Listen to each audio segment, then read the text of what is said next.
always going to be a champion in my books. I told you guys he came to fight. He certainly did. He came in superb condition.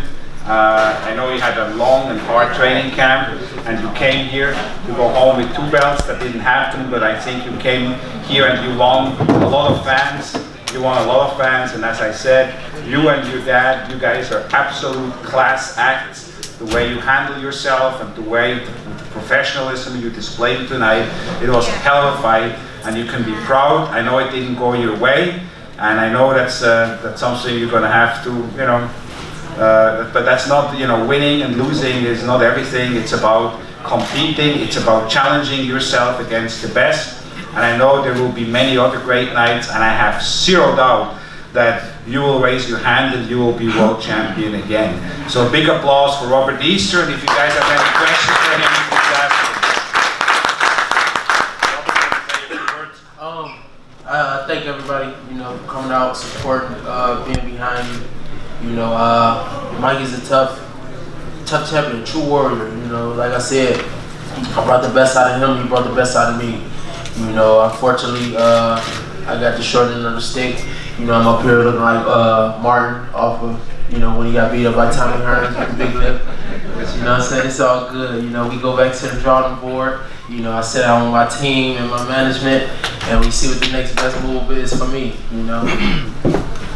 Robert, the speed and right here to your right. Yeah, okay. The speed and the length that you were showing in that first round was so impressive. It looked like you were, you know, on your way. But what did Mikey do from that point forward to really confuse the issue for you? It was myself. You know, like I said, I couldn't get the timing off certain shots, so that kind of made me shy away from taking back, you know, what I was doing. And like I said, that's Mikey. He beats himself. He sticks to his game plan, and he does that well. Back here, Robert. Straight back. Out there. What's up, man? How's it going? Listen, one thing I want to ask about, in the first couple of rounds, it seemed very evident that the game plan was to use the jab, go to the body, and you did it very, very well, it seemed like, for about the first 3 rounds, and then it just sort of went away. Was that because you just couldn't keep that up, or was it because Mike was doing something to take you out, or did you just sort of forget about it? Like I said, you know, I couldn't find times with certain shots because I was trying to pick the punch count up. You know, I was trying to pick the punch count up. You know, I didn't want to keep fighting at the same speed, so I tried to change the speed a little bit, but couldn't really pull the trigger what I wanted to do. And like I said, Mikey stick to his game plan.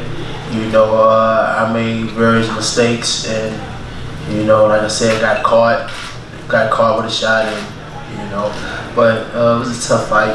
You know. One other question for you, Robert. Can you talk about the punching power that Mikey had on the knockdown? You didn't seem that hurt, but it seemed like it did catch you pretty. Yeah, it was. You know, it happens in boxing. You get caught with a shot. You know, it was a clean shot. You know, I wasn't hurt. But, you know, I got caught with a shot. It's boxing. It seemed like you hurt him. I think it was a 9th round. It seemed to us like you hurt him. Did you feel that? And was it I felt it. I seen it, you know. But then you had me, you know, smothering my shots after I hurt him, and I couldn't get nothing off. You know, I couldn't capitalize on that.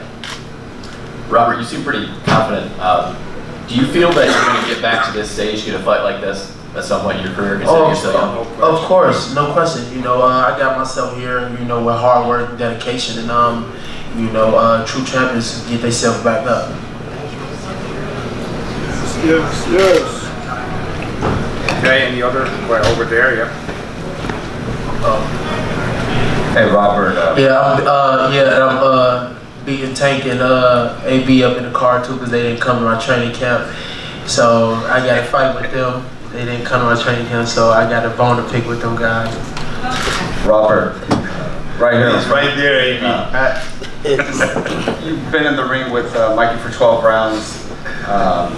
Just your assessment with that. How do you feel he does against Spence, if that fight were to come to fruition? See, Mikey, I've been in the ring with Spence too.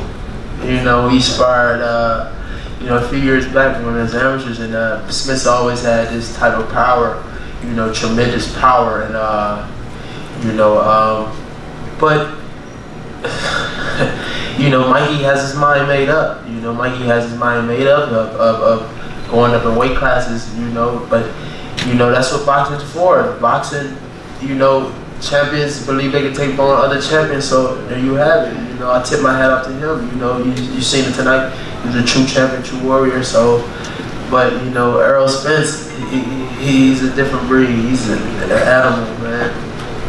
Did the news of we all found out earlier this week that Mikey doesn't do sit-ups in camp. Did that kind of affect your game plan as far as going in? Because obviously you were doing some body work early. Did that? Yeah, you know, yeah, but you know, like I said, man, Mikey had a tremendous game plan, and he stuck to it. You know, I didn't quite work the body enough.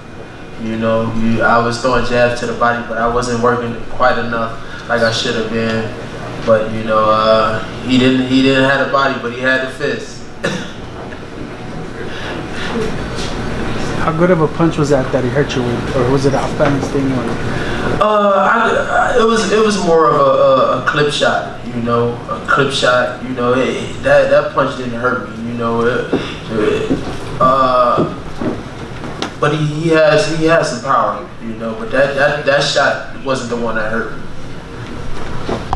Michelle Joy Phelps. If you haven't already subscribed to our YouTube channel, make sure you go and do so by clicking this icon right here and hit the bell button so you can get notified every time we upload a new video.